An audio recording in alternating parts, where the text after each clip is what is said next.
వాళ్ళ మధ్యలో ఒక ఫెవికాల్ బంధం ఉంది. కేంద్రంలో ఎన్డీఏ అధికారంలోకి వచ్చినాక ఇక్కడ బీఆర్ఎస్ 10 సంవత్సరాలు ఇక్కడ రాష్ట్రంలో అధికారం ఉన్నప్పుడు రెండు పార్టీలు కూడా కలిసి పనిచేసినాయి. అనేక బిల్లులలో ఉపరాష్ట్రపతి లాంటి ఎన్నికల్లో కూడా ఆనాడు బీజేపీ పార్టీకి బీఆర్ఎస్ మద్దతు ఇచ్చిన సంగతి తెలిసిందే. ఈ రాష్ట్రంలో 10 సంవత్సరాలు బీఆర్ఎస్ అవినీతికి అడ్డు చెప్పకూడదని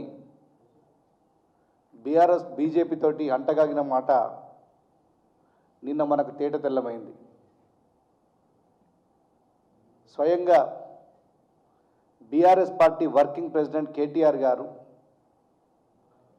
బీజేపీ పార్టీకి వారి పార్టీని హోల్సేల్గా అమ్మడానికి,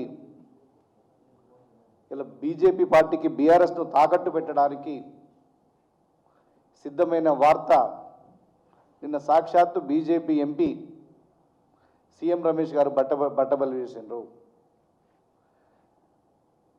వారి ఇంటికి వెళ్ళి మా మీద ఎలాంటి సిబిఐ కేసులు రాకూడదు, ఈడీ కేసులు రాకూడదు అని కాళ్ళవేళ్ళ పడి ప్రాధేయపడి మీరు ఒప్పుకుంటే మేము పార్టీని విలీనం చేయడానికి కూడా సిద్ధంగా ఉన్నామని చెప్పి కేటీఆర్ గారు సీఎం రమేష్ గారితో అన్న మాటలు స్వయంగా సీఎం రమేష్ గారు నిన్న చెప్పిండ్రు.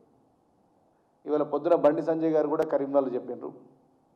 ఎస్, సీఎం రమేష్ గారితో కేటీఆర్ మాట వాస్తవమే, వాళ్ళిద్దరి భేటీ వాస్తవమే, ఈయన పార్టీని విలీనం చేస్తానన్నమాట వాస్తవమే అని చెప్పి సాక్షాత్తు కేంద్ర హోంశాఖ సహాయ మంత్రి బండి సంజయ్ గారు కూడా నిన్న సీఎం రమేష్ గారు ఏ మాటలైతే చెప్పిండ్రో ఆ మాటల్ని బండి సంజయ్ గారు కూడా ధృవీకరించారు.